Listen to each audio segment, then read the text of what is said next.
At the start, everyone just said, oh, there's that girl playing. They never knew my name. It was just, there's that blonde girl. And still got kicked and pushed, but I think that has helped me and made me a bit more determined to get to where I am today. I just wanted to play football at that age and enjoy it, but yeah, I didn't really dream that I could play for an amazing club like Chelsea and captain my country, because back then it wasn't really probably doable and you couldn't be a professional back then. So many things have changed over the last, I don't know, 10, 15 years since I've been involved in the game. We'll focus a bit on Chelsea.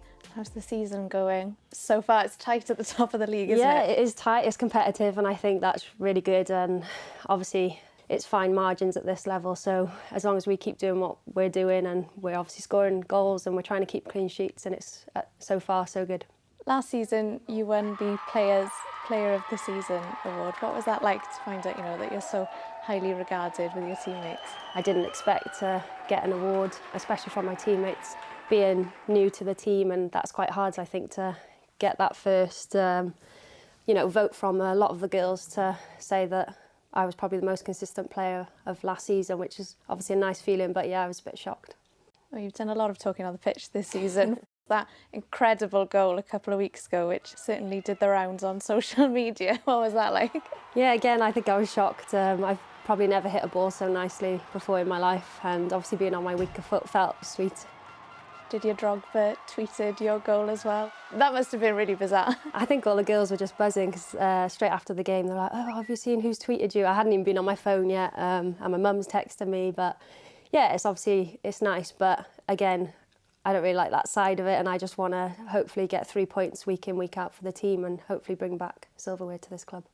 Following that game, your manager, Emma Hayes, she said in terms of Team GB that Phil Neville should be building it around you. What was that like, hearing that from your manager? It's obviously a lovely compliment, and it's hard to take because I think I've just got to focus on myself and doing well for the team, and hopefully that does put me in a good position. If it comes, then I do get picked, but I don't think the team should solely be around one player, and especially not me. If we turn our focus on to Wales now, you're halfway through the Euro 2021 qualifiers. What's the mood like? You're second in the group behind Norway. Yeah, we're in a good position again. Obviously we got 2 draws against Northern Ireland, so probably not ideal, but we still haven't lost and we're still on track to where we wanted to be, and we're second in the group halfway through.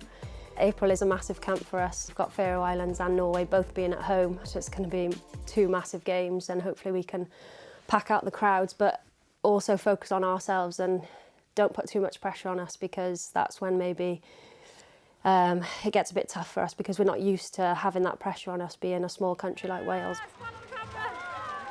Everything's changed now.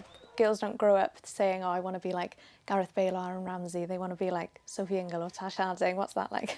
Yeah, it's quite surreal. Again, you don't really hear it on the pitch, but my mum's the first to tell me in the crowd after the game. She said, oh, that little girl, I heard her speaking about, you or Lauren or anyone really. But it is a nice feeling that we're doing a good thing for women's sport in Wales, and hopefully it can continue.